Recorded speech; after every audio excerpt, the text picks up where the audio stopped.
Hello everyone. ఈరోజు ఒక interesting డ్రామాని చూసేద్దామా? డ్రామా స్టార్టింగ్లోనే మనం ఫీమేల్ లీడ్ జియాని చూస్తాం. తను తన హస్బెండ్తో మాట్లాడుతూ ఉంటుంది.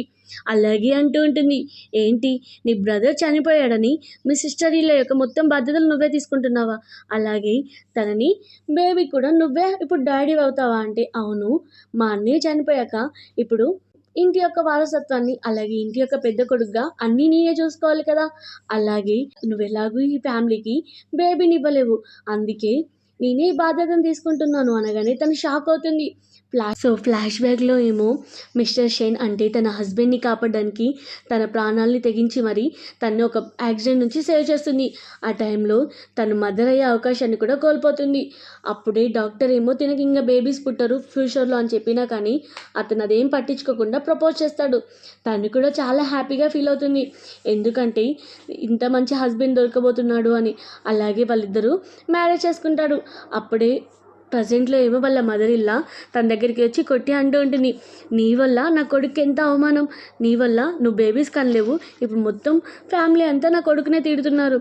అలాగే సిస్టర్‌తో బేబీ కనడంలో తప్పేముంది, నువ్వెలాగో ఈ ఫ్యామిలీకి వారసత్వం ఇవ్వలేవు కదా, నీకు కావాలంటే నువ్వు వెళ్ళిపో అని తను అనగానే తనేమో ఇమీడియట్‌గా అక్కడి నుంచి వెళ్ళిపోతూ ఉంటుంది. అది కూడా చాలా మంచు కురుస్తూ ఉంటుంది. ఆ టైంలో తన హస్బెండ్ కూడా తనకి సపోర్ట్ చేయడు.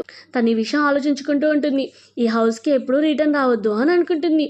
అప్పుడే వాళ్ళ మదర్ అలాగే వాళ్ళు అనుకుంటూ ఉంటారు, తన మైండ్ సెట్ కాగానే తనే మళ్ళీ లోపలికొస్తుంది, తనెక్కడికి వెళ్తుందిలే అని అనుకుంటూ ఉంటారు. కానీ వాళ్ళకేం తెలుసు, తన మనసులో ఈ లైఫ్‌లో ఎప్పుడు నా హస్బెండ్ నన్ను ఇంత డిస్ట్రాయ్ చేస్తాడని నేను ఎప్పుడూ అనుకోలేదు. నన్ను ఇలా చీట్ చేసి తన సిస్టర్‌లతో బేబీని కంటున్నాడా, కానీ ఇప్పుడు నేను ఇతన్ని మొత్తానికే వదిలేస్తాను అని అనుకుంటుంది. అలాగే అప్పుడే తన డ్రామాలోని మెయిల్ లీడ్ జీకి కాల్ చేస్తుంది. ఎందుకంటే కొన్ని ఇయర్స్ బ్యాక్ వాళ్ళిద్దరూ నైట్ స్పెండ్ చేస్తారు అనుకోకుండా. అప్పుడే జీ ఏమో, మనిద్దరం అనుకోకుండా నైట్ స్పెండ్ చేశాం కాబట్టి నేను ఈ రెస్పాన్సిబిలిటీ తీసుకుంటాను, నేను నిన్ను మ్యారేజ్ చేసుకుంటాను అని ప్రపోజల్ పెడతాడు.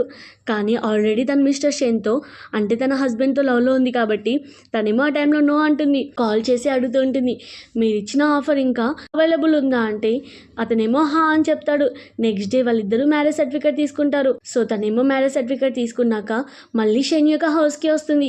షెన్ అలాగే వాళ్ళ మదర్ ఇలా ఏమో తనని చూసి మేబీ తినకి బ్రెయిన్ సెట్ అయింది కావచ్చు, మైండ్ పనిచేస్తుంది, అందుకే మళ్ళీ రిటర్న్ వచ్చింది అని అనుకుంటారు. అప్పుడే షెన్ ఏమో వాళ్ళ సిస్టర్ ఇళ్ళతో మాట్లాడుతూ ఉంటాడు. అలాగే వాళ్ళ సిస్టర్ ఇల్లవి కావాలని షెన్ తన మీద ఎంత కేరింగ్ చూపిస్తున్నాడని చూపిస్తూ మంచిగా చేపించుకుంటూ ఉంటుంది పనులు. కానీ జియా ఏమో అదేం పట్టించుకోకుండా డైరెక్ట్గా తన రూమ్కి వెళ్ళి అతను ఇచ్చిన జ్ఞాపకాల గిఫ్ట్లన్నీ కింద పడేస్తుంది. అలాగే తన లగేజ్ని ప్యాక్ చేసుకుంటూ ఉంటుంది. అప్పుడే షెన్ లోపలికి వచ్చి, ఫైనల్గా నువ్వు హౌస్కి వచ్చావా, నీ మైండ్ కొంచెం సెట్ అయిందా అంటే తను అంటూ ఉంటుంది, నేను నీతో బ్రేకప్ చేసుకోవాలనుకుంటున్నాను అని చెప్తుంది. ఎందుకంటే వాళ్ళిద్దరూ మ్యారేజ్ సర్టిఫికేట్ తీసుకోలేదు. జస్ట్ ఆ టైంలో వాళ్ళ మమ్మీ మ్యారేజ్ సర్టిఫికేట్ తీసుకుందాం అనే టైంలో వాళ్ళ మమ్మీ తనకి చాలా స్టమక్ పెయిన్ వస్తుందని యాక్టింగ్ చేయగానే అతనేమో అక్కడ నుంచి వాళ్ళ మమ్మీ దగ్గరికి వెళ్ళిపోతాడు. కానీ జస్ట్ కొంతమందిని పిలిచి వాళ్ళిద్దరూ మ్యారేజ్ చేసుకుంటారు. సో తను అంటూ ఉంటుంది, ఇప్పుడు మన ఇద్దరం ఎలాగో మ్యారేజ్ సర్టిఫికేట్ తీసుకోలే కదా, డైవర్స్ తీసుకోవాల్సిన అవసరం కూడా లేదు, సో నేను నీకు బ్రేకప్ చెప్తున్నాను, నీతో నాకు ఇంకా ఉండాలని లేదు, నీ సిస్టర్ ఇళ్ళని జాగ్రత్తగా చూసుకో అని చెప్పి అక్కడి నుంచి వెళ్ళబోతూ ఉంటే అతనేమో ఆపి, నువ్వెందుకు ఇలా చేస్తున్నావు అని అడుగుతూ ఉంటాడు. అలాగే చెప్తూ ఉంటాడు, నాకు ఆ బేబీని తనతో ఇంటిమేట్ కాలేదు, జస్ట్ మా బ్రదర్ యొక్క బేబీ కాబట్టి నేను తనని రెస్పాన్సిబిలిటీ తీసుకుంటున్నాను కానీ అని అంటూ ఉంటే, అంతా నాకు చెప్పాల్సిన అవసరం లేదు, ఎందుకంటే మన ఇద్దరి మధ్యలో రిలేషన్ బ్రేక్ అయింది, నువ్వేం చేయాలనుకుంటే అది చెయ్యు, నువ్వు నన్ను చీట్ చేసావు అంతే, ఇంకా నీతో ఉండదలుచుకోలేదు అని చెప్తుంది. అప్పుడే అక్కడికి వచ్చి మళ్ళీ స్టమక్ పెయిన్ వస్తున్నట్టు యాక్టింగ్ చేయగానే ఇమ్మీడియట్గా షెన్నేమో తనని బతిలాడడం ఆపేసి తనని హాస్పిటల్ తీసుకొని వెళ్తాడు. అదే టైంలో జియా యొక్క హెల్త్ కూడా బాగాలేకపోవడం వల్ల తను కూడా హాస్పిటల్కి వెళ్తుంది. సో తనేమో చెకప్ చేయించుకున్నాక బిల్ పే చేయడానికి కార్డు ఇస్తుంది. కానీ ఆల్రెడీ షెన్నేమో తన్ని ఎలాగైనా కార్డ్స్ అన్న బ్లాక్ చేస్తే రిటర్న్ వస్తుంది కావచ్చు అని తన కార్డ్స్ని బ్లాక్ చేస్తాడు. ఎందుకంటే తనకి బుద్ధి రావాలి, అలాగే తన రిటర్న్ వస్తుంది అని అనుకుంటాడు. సో అప్పుడే తన ఫోన్ చూడగానే షెన్తో వాళ్ళ సిస్టర్ ఇలా ఏమో హాస్పిటల్లో తనని చాలా కేరింగ్గా చూసుకుంటూ ఉంటుంది. ఆ ఫోటోని తీసి పెట్టి, చూడు నా కోసం యాపిల్ కూడా కట్ చేసి నన్ను ఎంత కేరింగ్గా చూస్తున్నాడు అని లవ్ సింబల్ పెట్టి మరీ పోస్ట్ చేస్తుంది. అవన్నీ చూసి కూడా జియా అసలు నాకు అవసరమే లేదంటూ వదిలేస్తుంది. అలాగే తన దగ్గర ఉన్న వెడ్డింగ్ రింగ్ని ఆ హాస్పిటల్ యొక్క నర్స్కి ఇచ్చి ఈ బిల్ పే చేయడానికి యూజ్ చేయు, దీన్ని సేల్ చేయు, నాకు దీంతో ఎలాంటి అవసరం లేదు, ఇప్పుడు నాకు ఇది ఉన్నా లేకున్నా ఏం ప్రాబ్లం లేదు అని అంటుంది. ఇక్కడేమో షెన్ మంచిగా మనకి యాపిల్ కట్ చేస్తూ కూర్చుంటాడు. అప్పుడే ఏమో కావాలని చూడు నీ వైఫ్కి కాల్ చేయు, తను ఎక్కడుందో కదా అనగానే ఇమీడియట్గా షెన్ ఏమో నిజమే అన్నట్టు జియాకి కాల్ చేస్తాడు. కానీ తనని బ్లాక్ చేస్తుంది. అప్పుడే అనుకుంటూ ఉంటాడు తిను కావాలనే ఓవర్ యాక్షన్ చేస్తుంది అని అనుకుంటాడు. సో ఇక్కడేమో బట్లర్ జియాని హౌస్కి తీసుకొస్తాడు. అలాగే చెప్తూ ఉంటాడు బాస్ బిజినెస్ ట్రిప్కి వెళ్ళాడు, ఇంకొన్ని డేస్ దాకా రాడు అని చెప్పగానే తనేమో రిలాక్స్గా ఫీల్ అవుతుంది. ఎందుకంటే అతన్ని ఫేస్ చేయలేదు కాబట్టి. చెప్పాలంటే అతను మ్యారేజ్ సర్టిఫికేట్కి సైన్ చేసి అక్కడ నుంచి వెళ్ళిపోతాడు. తినొచ్చి సైన్ చేసి మ్యారేజ్ సర్టిఫికేట్ తీసుకుంటుంది. లోపలికి వెళ్ళి బట్లర్ ఏమో తన కోసం న్యూ డ్రెస్సెస్ అవన్నీ అరేంజ్ చేసింది అన్నీ చూపిస్తూ ఉంటే తనేమో కొంచెం థ్రిల్లింగ్గా హ్యాపీగా ఫీల్ అవుతూ ఉంటుంది. అలాగే మ్యామ్ మీకు ఇక్కడ ఏం కావాలన్నా ఆర్డర్ వేయండి అని చెప్పి అక్కడ నుంచి వెళ్ళిపోగానే తనేమో హ్యాపీగా ఫీల్ అవుతుంది. అట్లీస్ట్ ఫ్రీగా ఉండొచ్చు అని. ఇక్కడేమో తను బిజినెస్ ట్రిప్కి వెళ్ళాడు, జస్ట్ తనని ఫేస్ చేయొద్దు అని తనేమో ఒక రూమ్లో దాచుకుంటాడు. అలాగే ఒకవేళ వాళ్ళిద్దరూ సేమ్ ఫేసెస్ చూస్తే తనని చూసి ఆక్వర్డ్గా ఫీల్ అవుతుంది. ఇప్పుడు నేను తనని ఎందుకు ఇబ్బంది పెట్టడం అని ఎదురుకాడు. చెప్పాలంటే యొక్క చిన్నప్పుడే వాళ్ళ మమ్మీ డాడీ చనిపోయినందుకు తనేమో చాలా బాధపడుతూ ఉంటే అప్పుడే జియా వచ్చి తనని కంఫర్ట్ చేస్తూ ఉంటుంది. ఆ రోజు నుంచి తనని ఇష్టపడడం స్టార్ట్ చేస్తాడు. అలా వాళ్ళిద్దరి వన్ నైట్ స్టాండ్ అప్పుడు ఈ విషయం తనకు చెప్దాం అనుకుంటాడు. కానీ జియా ఏమో అక్కడ నుంచి ఏం వినకుండానే వెళ్ళిపోతుంది. ఇక్కడ షెన్నీ ఏమో జియా కోసం ఆలోచిస్తూ ఉంటాడు. ఆఫీస్లో చాలా చిరాగ్గా కోపంగా ఉంటూ ఉంటాడు. ఎందుకంటే ఆల్రెడీ 3 days అవుతుంది తను ఎంతవరకు హౌస్కి రిటర్న్ రాలేదు అని కోపడుతూ ఉంటాడు. అప్పుడే అక్కడికి వచ్చి అంటూ ఉంటుంది చూడు నువ్వు తన్ని ఎంతగా ఇష్టపడుతున్నావు, కానీ తను మీ ఇద్దరు వెడ్డింగ్ రింగ్ని వేరే ఒక ఉమెన్ చేతిలో చూశాను, తను అమ్మేసిందంట, తనకి నీ రింగ్ కూడా ఇష్టం లేదా, తనకి ఎలాగైనా నువ్వు బుద్ధి చెప్పాలి అని అంటూ ఉంటుంది. చెప్పాలంటే చిన్న ఛాన్స్ దొరికినా వాళ్ళిద్దరిని ఎప్పుడు వేర్ చేయాలి, ఎప్పుడు ఒకరినొకరు కాల్ చేసుకోకుండా టోటల్గా డివైడ్ చేయాలి అని అనుకుంటుంది. అది చూసి షెన్ కూడా నిజమే, తినకి ఎలాగైనా బుద్ధి చెప్పాలి, రింగ్నే ఇచ్చేసిందా అని అనుకుంటాడు. ఇక్కడేమో బట్లర్ జియాకి బ్రేక్ఫాస్ట్ ఆఫర్ చేస్తూ ఉంటే అప్పుడే తనకు మెసేజ్ వస్తుంది తను 6 months నుంచి వర్క్ చేసిన ప్రాజెక్ట్ వీకి అప్పగిస్తున్నాడని. ఇమ్మీడియట్గా షెన్ని మీట్ అవడానికి వెళ్తుంది.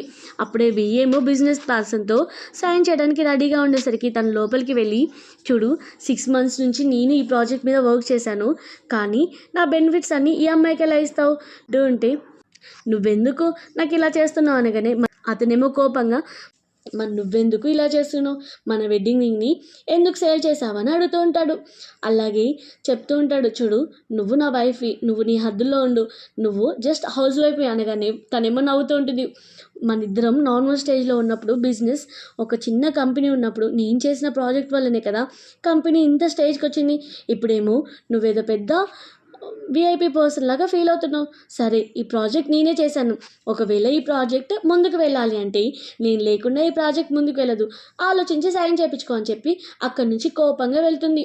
అప్పుడే అక్కడ ఉన్న బిజినెస్ పర్సన్ ఏమో కోపం వచ్చి ఈ ప్రాజెక్ట్ మీద నేను సైన్ చేయను, ఎందుకంటే ఒకరు చేసిన ప్రాజెక్ట్కి ఇంకోసారితో సైన్ చేపిస్తున్నారు, నాకు అవసరం లేదని చెప్పగానే అతనికి చాలా కోపం వస్తూ ఉంటుంది. ఇమ్మీడియట్గా తను వెతుక్కుంటూ వెళ్తూ ఉంటాడు. అప్పుడే జియాని పిక్ చేసుకోవడానికి బట్లర్ వస్తాడు.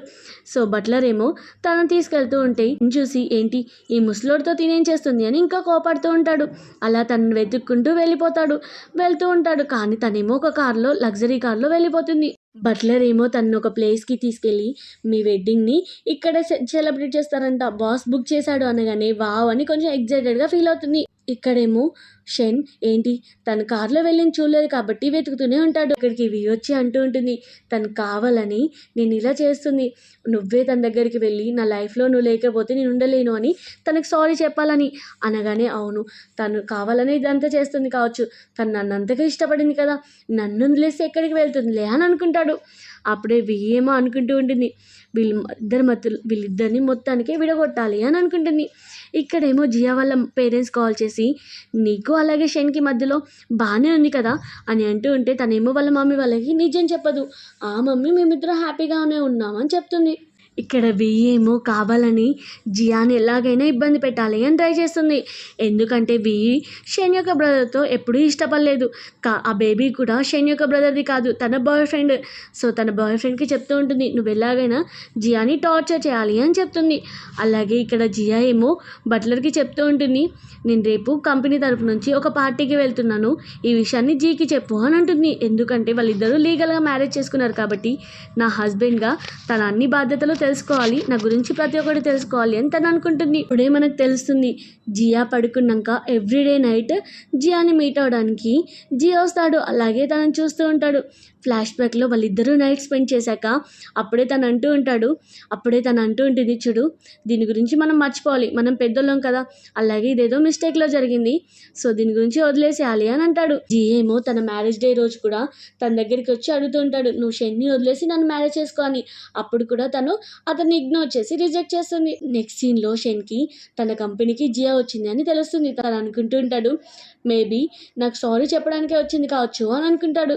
కానీ తన ల్యాప్టాప్ని తీసుకోవడానికి వస్తుంది, ఎందుకంటే తను వేరే కంపెనీలో జాయిన్ అవ్వడానికి. ఇక్కడేమో తన ల్యాప్టాప్ తీసుకోవడానికి రాగానే ఆల్రెడీ తన క్యాబిన్లో కూర్చుంటుంది.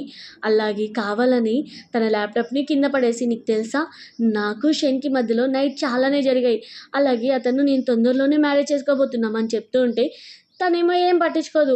అలాగే అదే టైంకి షెన్ వచ్చే టైంకి తను కావాలని కింద పడినట్టు యాక్టింగ్ చేస్తూ, చూడు నన్ను నా బేబీని చంపాలని చూస్తుంది అనగానే అక్కడికి షెన్ వచ్చి తనని కొట్టి, నువ్వు ఇంత జెలస్గా ఎందుకు ఫీల్ అవుతున్నావు, నేను చెప్తున్నాను విను, మా ఫ్యామిలీ యొక్క వారసురాలు, అంతకుమించి మా ఇద్దరి మధ్యలో ఇంకేం లేదు అని చెప్తున్నా కానీ తనేం వినకుండా అక్కడి నుంచి ల్యాప్టాప్ తీసుకొని జియా ఏమో వెళ్ళిపోతుంది. ఇక్కడేమో జీకి తెలుస్తుంది, జియా షెన్ యొక్క కంపెనీకి వెళ్తే వాళ్ళిద్దరూ తినని ఇబ్బంది పెట్టారని. నైట్ మళ్ళీ వెళ్ళి తను పడుకున్నాక తనకి తగిలిన దెబ్బకి క్రీమ్ రాస్తూ తిను ఎంత బాధపడుతుందో అని అనుకుంటాడు. నెక్స్ట్ సీన్లో ఏమో ప్రాజెక్ట్ మీద వర్క్ చేస్తూ ఉంటాడు. అక్కడున్న టీమ్ లీడర్స్ అందరూ వాళ్ళ ప్రాజెక్ట్ గురించి వర్క్ చేస్తూ ఉంటే షెన్ అనుకుంటూ ఉంటాడు, పక్క జియా వస్తుంది, ఈ ప్రాజెక్ట్ తనదే కాబట్టి తన ప్రాజెక్ట్కి వర్క్ చేయడానికి వస్తుంది అని అనుకుంటాడు. సో కానీ జియా ఏమో అక్కడికి రాదు. నెక్స్ట్ ఏమో అందరూ టీమ్ లీడర్స్ వాళ్ళ ప్రాజెక్ట్ని ఎక్స్ప్లెయిన్ చేయడానికి ఒక బిజినెస్ మీటింగ్ దగ్గరికి వెళ్తారు. అప్పుడే షెన్ ఏమో తను కూడా వస్తుంది పక్క, ఎందుకంటే ఇది బిజినెస్ మీటింగ్ కాబట్టి అని తన కోసం వెయిట్ చేస్తూ ఉంటాడు. అప్పుడే అక్కడికి వస్తుంది.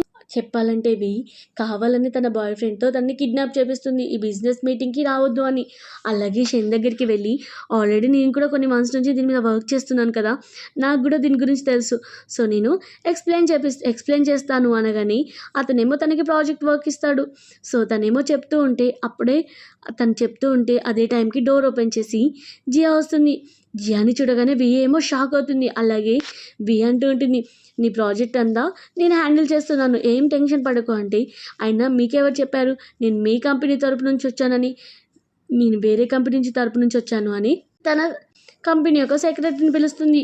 సెక్రటరీని చూడగానే అందరూ షాక్ అవుతారు, ఎందుకంటే అతను ఒక టాప్ కంపెనీ యొక్క సెక్రటరీ. అలాగే అందరూ అతని దగ్గరికి వెళ్ళి విష్ చేస్తూ ఉంటే అతనేమో జియాని చూసి జియాతో ప్రాజెక్ట్ గురించి డిస్కస్ చేయడానికి లోపలికి వెళ్తారు.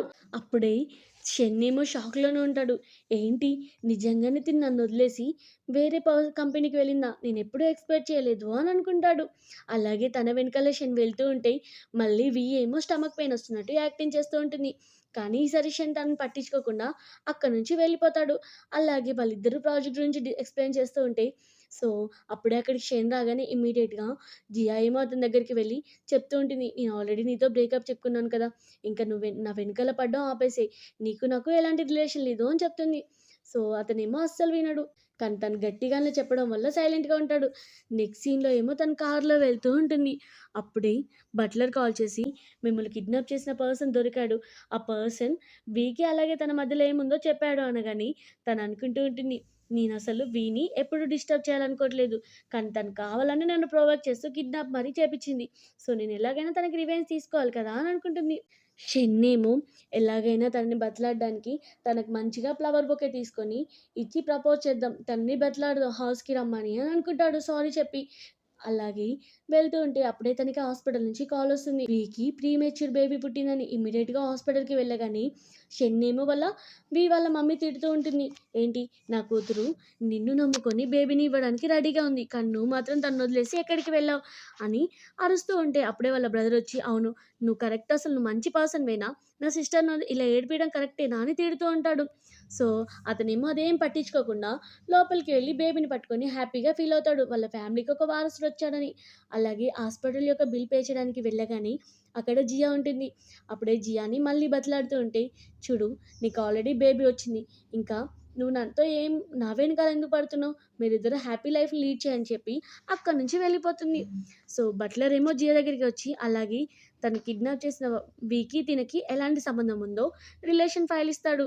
సో, తను అదంతా చూసి ఎలాగైనా వి యొక్క రియాలిటీ షెన్‌కి తెలిస్తే బావుండు అని అనుకుంటుంది. నెక్స్ట్ సీన్‌లో జియా ఏమో తనకి ఒక పెయింటింగ్ గిఫ్ట్‌ని పంపిస్తాడు. ఎందుకంటే జియా షెన్ యొక్క గ్రాండ్‌పా బర్త్‌డేకి వెళ్తుంది కాబట్టి గిఫ్ట్ ఇవ్వడానికి గ్రాండ్‌పాకి అదంతా పంపిస్తాడు. చెప్పాలంటే షెన్ యొక్క గ్రాండ్‌పా జియాని ఎప్పుడూ చాలా బాగా చూసుకునేవాడు. ఎప్పుడు తన చిన్న మాట కూడా అనకపోయేవాడు. అందుకే గ్రాండ్‌పా అంటే జియాకి చాలా ఇష్టం. సో, తన బర్త్‌డే పార్టీకి వెళ్తుంది. అప్పుడే తను పార్టీకి వెళ్ళగానే అక్కడున్న రిలేషన్స్ అంతా తనని బ్లేమ్ చేస్తూ ఉంటారు. అలాగే వాళ్ళ వీనేమో పొగుడుతూ ఉంటారు. వావ్! తిను ఇంతవరకు ఒక బేబీని కూడా ఇవ్వలేకపోయింది. కానీ వీ చూడు అప్పుడే ఫ్యామిలీకి వారసత్వాన్ని ఇచ్చింది అని పొగుడుతూ ఉంటే తనేమో వాళ్ళెవ్వరి మాటలు పట్టించుకోదు. అప్పుడే అక్కడికి వి అలాగే షెన్ వస్తారు. షెన్ ఏమో బేబీని ఎత్తుకొని ఉంటాడు.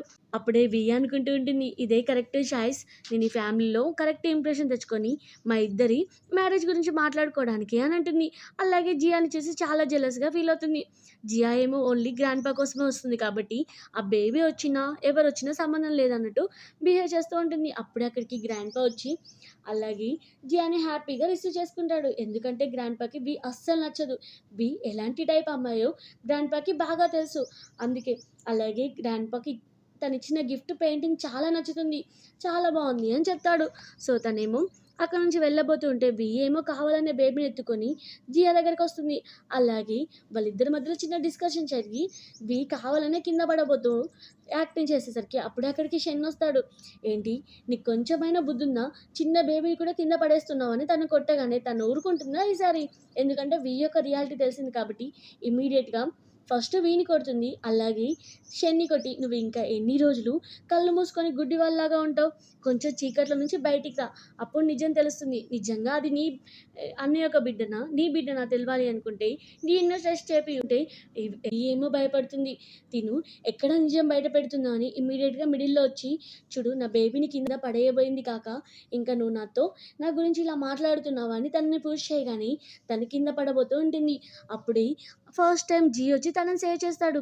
వాళ్ళిద్దరి మ్యారేజ్ అయ్యాక ఫస్ట్ టైమ్ వాళ్ళిద్దరూ అలా చూసుకుంటారు. అలాగే జీ అడుగుతాడు, "నిన్నెవరు ఇబ్బంది పెట్టారు?" అనగానే తను ఏడుస్తున్నట్టు యాక్టింగ్ చేస్తూ, "చూడు షణ్ నన్ను ఇబ్బంది పెడుతున్నాడు అని కొట్టాడు" అని చూపిస్తుంది. సో, వాళ్ళిద్దరూ క్లోజ్‌గా ఉండడం చూసి షెన్ ఏమో చాలా కోపడుతూ, "ఇతనెందుకు తనతో అంత మంచిగా బిహేవ్ చేస్తున్నాడు" అని అనుకుంటాడు. అప్పుడే జీ అంటూ ఉంటాడు, "నీకు తనకి ఆల్రెడీ బ్రేకప్ అయింది కదా! సో, నీకు కొంచెమైనా బుద్ధుందా? తనకి నీ అవసరం లేదని ఎన్ని సార్లు చెప్పినా తన వెనకాల ఎందుకు పడతావు" అని చెప్తూ ఉంటాడు. అలాగే తను తీసుకొని వెళ్తూ ఉంటాడు. ఎందుకంటే జీకి అలాగే జియాకి మ్యారేజ్ అయిన సంగతి సీక్రెట్ కాబట్టి వాళ్ళిద్దరి మ్యారేజ్ గురించి ఎవరికీ తెలియదు. సో, షెన్ ఏమో వాళ్ళిద్దరిని అలా చూసి జెలస్‌గా ఫీల్ అవుతాడు. ఎందుకంటే వాళ్ళిద్దరు అంత క్లోజ్‌గా ఉన్నారు. ఏం జరుగుతుంది వాళ్ళిద్దరి మధ్యలో అని అనుకుంటూ ఉంటాడు. అలాగే తను కార్‌లో తీసుకొచ్చి తనకి ఐస్ పెడుతూ ఉంటాడు. కానీ వాళ్ళిద్దరూ ఆ రోజు వన్ నైట్ స్టాండ్ గురించి గుర్తు తెచ్చుకుంటారు. అలాగే హౌస్‌కి వచ్చాక వాళ్ళిద్దరూ ఒకే రూమ్‌లో ఉండగానే తను చాలా ఆక్వర్డ్‌గా ఫీల్ అవుతూ ఉంటుంది. సో, అది గమనించిన జే ఏమో తన పక్క రూమ్‌కి వెళ్తాడు. ఎందుకంటే తనని అంత షైగా అలాగే ఇబ్బంది పడడం ఇష్టం లేదు కాబట్టి. అతను వెళ్ళగానే తన రూమ్‌లో వావ్! ఇప్పుడు ఇతను వెళ్ళిపోయాడా అని కంఫర్ట్‌గా ఫీల్ అవుతుంది. ఇమ్మీడియేట్‌గా మంచిగా పడుకుంటుంది. అప్పుడే షెన్ ఏమో వేరే నెంబర్ నుంచి కాల్ చేసి చెప్తూ ఉంటాడు. "నా హ్యాండ్‌కి బాగా దెబ్బ తగిలింది. నేను హాస్పిటల్‌లో ఉన్నాను" అని అంటాడు. కానీ తనేమో కాల్ కట్ చేసి ఆ నెంబర్‌ని కూడా బ్లాక్‌లో పెడుతుంది. అతను అనుకుంటూ ఉంటాడు తనకి తనని ఇంతగా ప్రేమిస్తుంది కాబట్టి నాకు దెబ్బ తగిలింది అంటే నా కోసం పరిగెట్టుకుంటూ వస్తుంది అని అనుకుంటాడు. కానీ తనేమో బ్లాక్ చేస్తుంది. సో, నెక్స్ట్ సీన్‌లో ఏమో వాళ్ళిద్దరూ వెడ్డింగ్ డ్రెస్ ట్రై చేయడానికి వస్తారు. అప్పుడే అక్కడికి షెన్ వస్తాడు. షెన్ తనని చూసి "నువ్విక్కడేం చేస్తున్నావు?" అంటే "నీకు కళ్ళు కనపడట్లేదా? నేనిక్కడ వెడ్డింగ్ డ్రెస్ ట్రై చేయడానికి వచ్చాను" అంటే "నిజంగా జోక్ చేస్తున్నావా? మనిద్దరికి ఆల్రెడీ మ్యారేజ్ అయింది కదా! నువ్వు వేరే పర్సన్ ఇలా మ్యారేజ్ చేసుకోవడం కరెక్టేనా?" అంటే "అవునా? మ్యారేజ్ అయిందా? మరి మ్యారేజ్ సర్టిఫికేట్ ఏది?" అని అడుగుతుంది. లేదు కదా! So, certificate important. మనిద్దరికీ మ్యారేజ్ అయిందని చెప్పడానికి. నార్మల్‌గా ఒక 5 మెంబర్స్ మధ్యలో పెళ్లయితే అది పెళ్ళే కాదు నా దృష్టిలో. అలాగే సర్టిఫికేట్ లేనిది మ్యారేజే కాదు అని చెప్తుంది. అతనేమో తనకి రెస్పాన్స్ ఇద్దామని లోపు కాల్ చేస్తుంది హాస్పిటల్ నుంచి బేబీకి బాలేదని. సో, అతనేమో పక్కా వెళ్ళాల్సొస్తుంది. అతనేమో అక్కడి నుంచి వెళ్ళిపోతాడు. ఇదంతా దూరం నుంచి జీ చూస్తూ అనుకుంటూ ఉంటాడు. మేబీ జియా అతన్ని జెలస్‌గా ఫీల్ చేయడానికి నాతో మ్యారేజ్‌కి ఫిక్స్ అయింది కావచ్చు అని అనుకుంటాడు. నిజంగా నన్ను ఇష్టపడట్లేదు కావచ్చు అని అనుకుంటాడు. సో, ఇక్కడ బేబీ హెల్త్ బాలేదని ఇమ్మీడియేట్‌గా హాస్పిటల్‌లో జాయిన్ చేపిస్తారు. వాళ్ళ ఆంటీ ఏమో "నీకు హ్యాండ్‌కి ఏమైంది?" అంటే "ఏం లేదు సెట్ అయిపోతుంది" అని వాళ్ళ మమ్మీకి షెన్ చెప్తూ ఉంటాడు. అలాగే డాక్టర్ కూడా అతని హ్యాండ్ యొక్క బ్యాండేజ్ తీసి నార్మల్‌గా బ్యాండేజ్ చేస్తాడు. సో, తను ఫోన్ చూస్తూ తన హ్యాండ్‌కి దెబ్బ తగిలిందన్నా కానీ కనీసం నన్ను చూడడానికి రాలేదు. నిజంగా నన్ను వదిలేసి వెళ్ళిపోయిందా అని బాధపడుతూ ఉంటాడు. అలాగే నెక్స్ట్ సీన్‌లో ఏమో జియా వెడ్డింగ్ డ్రెస్ ఏసుకొని జీ కోసం వెయిట్ చేస్తూ ఉంటుంది. అప్పుడే షెన్ యొక్క మమ్మీ కాల్ చేసి "నువ్వేమనుకుంటున్నావు? ఈరోజు నా కొడుకు ఒక పెద్ద పార్టీకి వెళ్ళబోతున్నాడు. సో, అతను చాలా హ్యాపీగా ఉన్నాడు. నువ్వేమనుకున్నావు? నువ్వు లేపోతే అతను బతకలేడు అనుకున్నావా? ఛాన్సే లేదు. ఇప్పుడు వీతో అతను చాలా హ్యాపీగా ఉన్నాడు. తొందరలోనే వాళ్ళిద్దరు మ్యారేజ్ చేసుకోబోతున్నారు" అన్నా కానీ తను ఎలాంటి నాకేం అవసరం అన్నట్టు ఫోన్ కట్ చేస్తుంది. సో, కానీ అదే పెద్ద మాల్‌లో అతనొచ్చిన పార్టీలో ఆల్రెడీ అపోజిట్ మాల్‌లో తన మ్యారేజ్ జరగబోతూ ఉంటుంది. సడెన్‌గా ఏమో జియాని చూసి వెడ్డింగ్ డ్రెస్‌లో ఏంటి తను జియానేనా అని తను చూడడానికి వెళ్ళబోతూ ఉంటాడు. కానీ ఆ వెడ్డింగ్ హాల్‌లో ఎవరు ఉండరు. తన అపోజిట్ వెడ్డింగ్ హాల్‌లో తను జియాకి మ్యారేజ్ జరగబోతూ ఉంటుంది. అలా వాళ్ళిద్దరి యొక్క మ్యారేజ్ యొక్క ప్రాసెస్ స్టార్ట్ చేస్తూ మీ ఇద్దరికీ ఇష్టమేనా అని అంటూ ఉంటే అప్పుడే అక్కడికి షెన్ వచ్చి నాకిష్టం లేదు ఈ మ్యారేజ్ చేసుకోవడం అని అంటాడు. తను అంటూ ఉంటుంది "నువ్వెవరు చెప్పడానికి" అని అంటూ ఉంటే "అవును నేను నీ హస్బెండ్‌ని" అనగానే "ఓహ్! నువ్వు నన్ను చీట్ చేసి నువ్వు వదినతో బేబీ కనబోతున్నావు.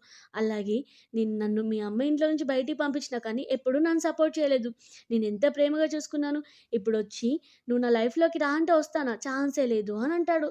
షెన్ మాత్రం ఇదంతా నమ్మలేకపోతూ ఉంటాడు. "అసలు నువ్వు నిజంగా ఇతన్ని మ్యారేజ్ చేసుకోబోతున్నావు. నాకు నమ్మబుద్ధి కావట్లేదు" అని అంటూ ఉంటే ఇమ్మీడియేట్‌గా జీతో "ప్లీజ్ అతన్ని పంపించేసేయి. ఎందుకంటే మన మ్యారేజ్ ఇలాంటి సిట్యుయేషన్‌లో ఇంత హ్యాపీ మూడ్‌లో ఈ పర్సన్ డిస్టర్బ్ చేయడం నాకిష్టం లేదు" అనగానే జీ ఏమో షెన్‌ని సెక్యూరిటీ గార్డ్స్‌తో బయటికి పంపించేస్తాడు. అని అతనేమో బాధపడుతూ ఉంటే వాళ్ళ మమ్మీ అంటూ ఉంటుంది "చూడు వాళ్ళిద్దరికీ మ్యారేజ్ చేసుకుంటే ఏం ప్రాబ్లమ్? నీకు ఆల్రెడీ ఇద్దరికి ఒక బేబీ కూడా ఉంది. సో, మీ ఇద్దరికి నేను మంచిగా గ్రాండ్ వెడ్డింగ్ చేస్తాను" అనగానే షెన్ అనుకుంటూ ఉంటాడు నేను ఆల్రెడీ చిన్న తప్పు చేసినందుకు ఇప్పుడు వి జియా నాకు దూరమైంది. ఒకవేళ నేను ఇలా ఈ తప్పు చేస్తే తను లైఫ్ లాంగ్ నా లైఫ్‌లోకి రాదు. నేనెప్పుడు తనని మిస్ అవుతూ ఉండాలని. లేదు అమ్మ నేను ఓన్లీ తనని ఫ్యామిలీ యొక్క వారసత్వం కోసమే అన్నయ్య యొక్క బేబీ అని తనకి గైడ్‌గా ఉన్నాను. కానీ నేను తనని ఎప్పుడు మ్యారేజ్ చేసుకోవాలనుకోవట్లేదు అని చెప్తాడు.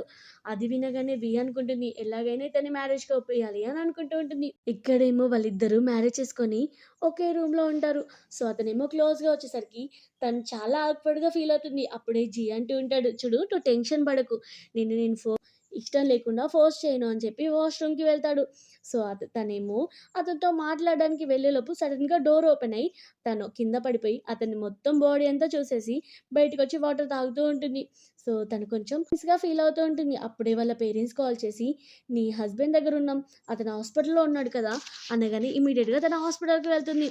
వాళ్ళ పేరెంట్స్ ఏమో జియాతో అంటూ ఉంటారు, "నువ్వేంటి షెన్‌కి ఇంత పెద్ద ప్రాబ్లమ్ అయినా కానీ నువ్వెందుకు చెప్పలేదు?" అని అంటూ ఉంటే వాళ్ళ పేరెంట్స్‌కి నిజం చెప్పలేదు కాబట్టి, "మమ్మీ మిమ్మల్ని ఎందుకు ఇబ్బంది పెట్టడం అని నేను చెప్పలేదు" అని అంటూ ఉంటే, "సరే నేను నా హస్బెండ్‌ని చూసుకుంటాను. మీరు హౌస్‌కి వెళ్ళండి. లేట్ అవుతుంది" అనగానే వాళ్ళేమో జాగ్రత్త అని చెప్పి అక్కడి నుంచి వెళ్ళిపోతారు. సో, ఇతనేమో అంటూ ఉంటాడు, "సారీ జరిగిందంతా వదిలేసేయి. నన్ను క్షమించు.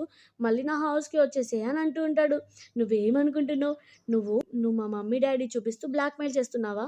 నువ్వే మనిద్దరం లైఫ్‌లో మీట్ అవ్వడం అస్సలు జరగదు. సో, తొందరలోనే నేను మా మమ్మీ డ్యాడీకి కూడా నిజం చెప్తాను" అని అంటుంది. అలాగే నీ లైఫ్‌లోకి రావడం అస్సలే ఛాన్స్ లేదు. ఎందుకంటే నాకు ఆల్రెడీ మ్యారేజ్ అయిపోయింది. ఇప్పుడు నాకు హస్బెండ్ కూడా ఉన్నాడు. అని చెప్పి అక్కడి నుంచి వెళ్ళిపోతూ ఉంటుంది. ఇదంతా దూరం నుంచి జీ చూస్తూ రిలాక్స్‌గా ఫీల్ అవుతాడు. ఎందుకంటే తను నాకు హస్బెండ్ ఉన్నాడు అని కూడా మెన్షన్ చేసింది కాబట్టి. జియా ఏమో వాళ్ళ పేరెంట్స్ దగ్గరికి ఒకరోజు నైట్ వెళ్తూ ఉంటే అప్పుడే షెన్ ఏమో దారిలో తన కోసం వెయిట్ చేస్తాడు. అలాగే తన కోసం ఫేవరెట్ బ్రేక్‌ఫాస్ట్‌ని కూడా తీసుకొనొస్తాడు. సో, తనకి చెప్తూ ఉంటాడు, "ప్లీజ్ మనిద్దరం కలిసుందాం. నేను నీతో తనతో నాకు ఎలాంటి రిలేషన్ లేదు వీతో. నువ్వు లేకుండా నేను ఉండలేను" అంటే, "చూడు నువ్వు నన్ను ఊరికే ఇబ్బంది పెట్టకు" అని చెప్పి తనేమో లోపలికి వెళ్తుంది. అలాగే వాళ్ళ పేరెంట్స్‌కి నిజం మొత్తం చెప్తుంది. సో, వాళ్ళ పేరెంట్స్ అంటూ ఉంటారు, "ఏంటి షెన్ని చీట్ చేసాడా? వాళ్ళ సిస్టర్‌తో ప్రెగ్నెంట్ చేపించుకున్నాడా? నువ్వు అతనితో డైవర్స్ తీసుకుందే మంచిదయింది. ముందే విషయం మాకెందుకు చెప్పలేదు" అని అంటూ ఉంటారు. కానీ జియా ఏమో జీతో మ్యారేజ్ చేసుకున్న విషయం చెప్పదు. ఎందుకంటే వాళ్ళ మమ్మీ వాళ్ళు అనుకుంటారు, అతన్ని జెలస్‌గా ఫీల్ చేయడానికి "నువ్వు వేరే పర్సన్ ఎలా మ్యారేజ్ చేసుకున్నావు" అని తిడతారు అని చెప్పదు. ఇక్కడ జీ ఏమో ఒక పార్టీలో ఉంటాడు. ఆ పార్టీలో తన ఎక్స్ గర్ల్ ఫ్రెండ్ కూడా ఉంటుంది. సో, వాళ్ళు అంటూ ఉంటారు, "నీ వైఫ్‌తో ఇప్పుడు నీ రిలేషన్ ఎలా ఉంది" అంటే, "నా వైఫ్ అంటే నాకు చాలా ఇష్టం" అని చెప్తూ ఉంటాడు. సో, నెక్స్ట్ సీన్‌లో ఏమో జియా ఎలాగో షెన్ తనని ఫాలో అవుతున్నాడని తెలిసి కావాలని జీ ఏమో హాట్ వాటర్‌లో స్నానం చేస్తూ ఉంటే తను కూడా లోపలికి వచ్చి హాట్ వాటర్‌లో దిగి అతనికి కిస్ చేస్తూ ఉంటుంది. ఎందుకంటే షెన్ ఫాలో అవుతూ తనని చూసి మా ఇద్దరి రిలేషన్‌షిప్ బానే ఉంది అని డిస్టర్బ్ చేయడు అని అనుకుంటుంది. సేమ్ అలానే షెన్ కూడా తనని ఫాలో అవుతూ వాళ్ళిద్దరిని అలా చూసి అక్కడి నుంచి వెళ్ళిపోతాడు.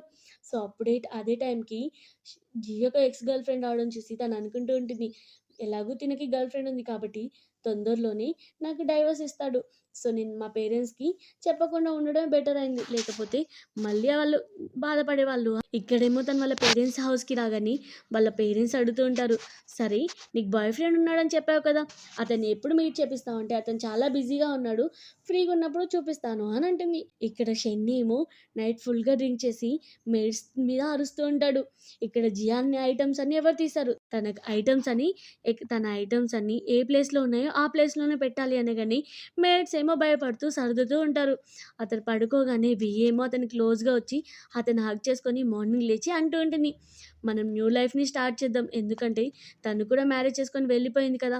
అనగానే అతను ఇమ్మీడియేట్‌గా లేచి, "చూడు నువ్వు ఓవర్‌గా ఆలోచించకు. తను నేను ఇంకా ఇష్టపడుతున్నాను. అలాగే నేను నీతో అసలు ఈ ఆలోచన కూడా నాకు లేదు" అని చెప్తాడు. ఇక్కడేమో తను ఆఫీస్‌లో వర్క్ చేస్తూ ఉంటుంది. అలాగే తన వర్క్ వల్ల తన ఆఫీస్ యొక్క ఇచ్చిన హౌస్‌లోనే కొన్ని డేస్ దాకా స్టే చేయాల్సొస్తుంది. అప్పుడే జీ ఏమో తనని పికప్ చేసుకొనొచ్చి, "నేను కూడా నీతో పాటు స్టే చేస్తాను" అని అంటాడు. సో, ఇదంతా చూస్తూ తను అనుకుంటుంది, ఇతను ఇంత పెద్ద రిచ్ పర్సన్ కదా! మా ఆఫీస్ ఇచ్చిన చిన్న హౌస్‌లో ఎలా ఉంటాడు అని అనుకుంటుంది. అయినా ఇతనికి నాతో ఉండాల్సిన అవసరం ఏముంది? తనకు ఆల్రెడీ ఎక్స్ గర్ల్ ఫ్రెండ్ ఉంది కదా! అని అనుకుంటూ ఉంటాడు. కానీ జీ తనని చాలా ఇష్టపడుతున్నాడు. అలాగే లైఫ్ లాంగ్ తనతోనే ఉండాలనుకుంటున్నాడని తెలియదు కదా! వాళ్ళిద్దరూ ఒకే హౌస్‌లో ఉన్నా కానీ, వాళ్ళిద్దరి మధ్యలో ఎక్కువ మాటలుండవు. ఎవరి వర్క్ వాళ్ళు చేసుకుంటూ ఉంటారు. సో, తనేమో సోఫాలో పడుకుంటుంది. అతనేమో బెడ్ మీద పడుకుంటాడు. కానీ నెక్స్ట్ డే మార్నింగ్ లేచేసరికి అతను తన కోసం బ్రేక్‌ఫాస్ట్‌ని ప్రిపేర్ చేస్తాడు. తనేమో ఆ బ్రేక్‌ఫాస్ట్ తింటూ వావ్! ఎంత బావుంది. నిజంగా చాలా టేస్టీగా ఉంది అని హ్యాపీగా ఫీల్ అవుతుంది. అలాగే తన కోసం లంచ్ కూడా ప్రిపేర్ చేసి ఆఫీస్‌కి పంపిస్తాడు. ఆఫీస్‌లో ఉన్న సెక్రటరీ ఏమో తన కోసమే లంచ్ తెచ్చింది కావచ్చు జియా అని హ్యాపీగా తింటూ ఉంటాడు.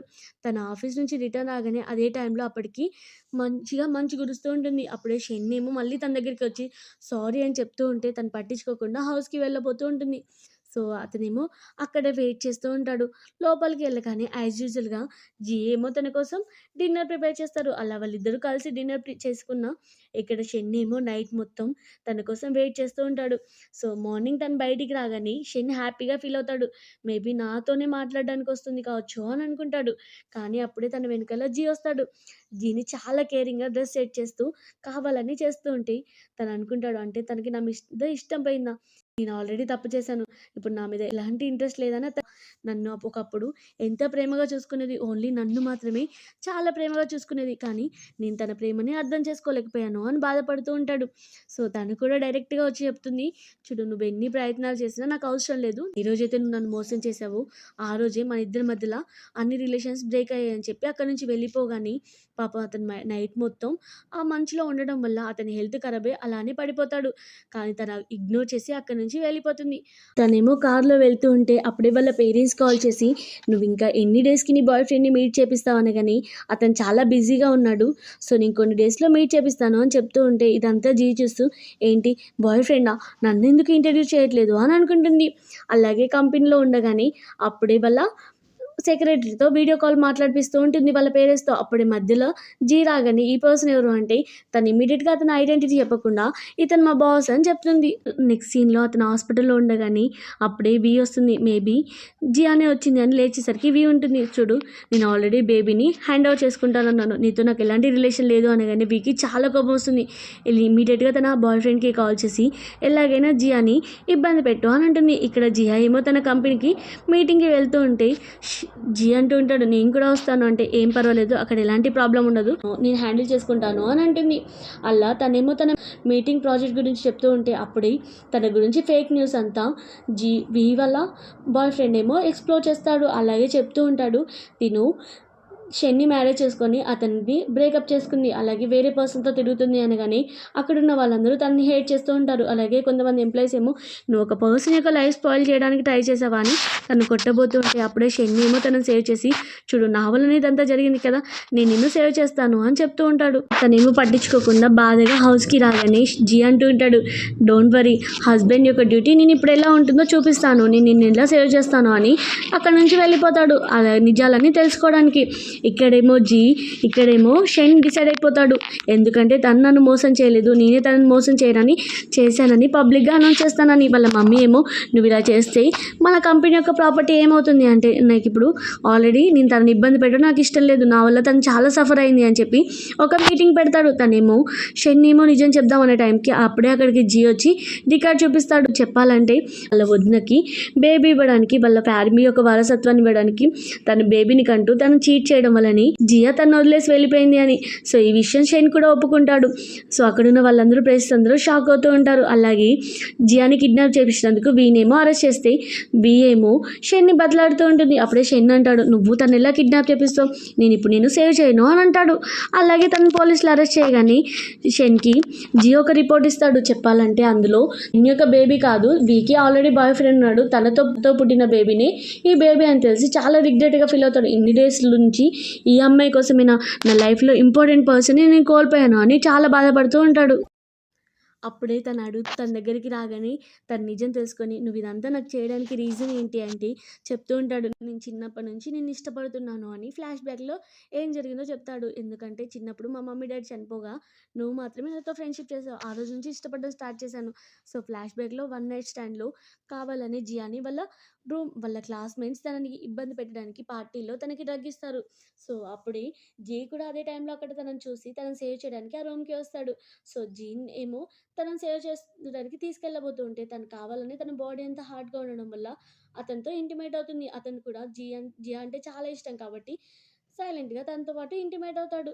సో అదంతా చెప్తూ నువ్వంటే నాకు చాలా ఇష్టం చిన్నప్పటి నుంచి ఇప్పుడు కూడా సో అందుకే నేను నీకోసం ఇన్ని ఇయర్స్ నుంచి వెయిట్ చేస్తున్నాను అనగానే తను కూడా చెప్తుంది నేను ఫస్ట్లో అతను ఇష్టపడ్డాను కానీ ఎప్పుడైతే చీట్ చేశాడో అప్పుడు నీ దగ్గరికి వచ్చినప్పటి నుంచి నిజమైన లవ్ అంటే ఎలా ఉంటుందో నీ ద్వారా నాకు తెలిసింది. సో నిన్ను ఇష్టపడడం స్టార్ట్ చేశాను నువ్వంటే కూడా నాకు ఇష్టం అని చెప్తుంది. వాళ్ళిద్దరు ఒకరినొకరు హ్యాపీగా హక్ చేసుకుంటారు.